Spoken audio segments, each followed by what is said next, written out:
এক একজন সবাই বন্দুক তাক করে গুলি করে যাচ্ছে, এদিকে আবার এক একজন পোজ মারতেছে। আসেন পোজ মারা দেখায়, এই দেখেন একজন বাবু কোলে নিয়ে সেই পোজ দিচ্ছে, তারপরে এই যে একজন মাঞ্জা মারা হাতে নিয়ে পোজ দিচ্ছে, সবার পোজ দেখায়। আসেন হাস্যকর সব কাহিনী, এবি এবি পোজ দিচ্ছে এক একজন। এই যাক ভাই পোজ দিচ্ছে সুন্দর করে, তারা সুন্দর সবাই ছবি তুলতেছে। ভাই গুলি করতেছে, কে ছবি তুলতেছে? ওই যে ওইখানে, ওই যে ওখানে এক একজন আজব আজব সব পোজ, সুন্দর সুন্দর পোজ। ওই যে ক্যামেরাম্যান ভাই দেখাই দিচ্ছে, খুঁটিতে একটা পা দিতে হবে, পা দিয়ে ঠেলা দিতে হবে। হ্যাঁ হ্যাঁ, দেন এক ঠেলা মেরে খুঁটি ভেঙে ফেলেন। সবার এক একটা পোজ সুন্দর সুন্দর। হ্যাঁ, চশমাটা একটু নামায় নিতে হবে। হ্যাঁ এবার হয়েছে সুন্দর।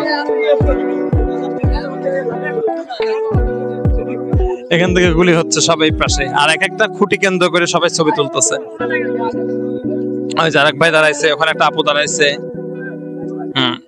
এক একজন হিন্টস দিচ্ছে ক্যামেরাম্যানরা। এখানে পতেঙ্গাতে ছবি তোলা একটা স্ক্যাম আছে। আপনার ধরেন ছবি বেশি তুলে ফেলে অনেকে, আবার দেখা যায় যে একসাথে 50-60টা ছবি না তুললে, হ্যাঁ 200-250-300 টাকা 400 টাকা আপনার কাছে নিয়ে নিবে, একটা চক্রান্ত করে, এটা স্বাভাবিক থাকে। তো ক্যামেরাম্যানরা এক একজন পাছা উঁচা করে ছবি তুলে ফেলতেছে সাই সাই করে,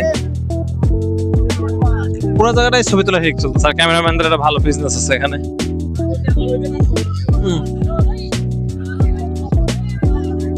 পাহাড়ি আদিবাসী সুন্দর। হ্যাঁ এখন পতেঙ্গায় সন্ধ্যা হচ্ছে, একবারে সূর্য ডুবে যাচ্ছে। আর আমাদের সাথে আছে মাসুম ভাই। যে মাসুম ভাই, যদি ঢাকা থেকে কেউ আসেন ছবি তুলতে, এই মাসুম ভাইয়ের সাথে পরিচয় রাখবেন। ভালো ছবি তোলে, ভালো ছবি তুলে,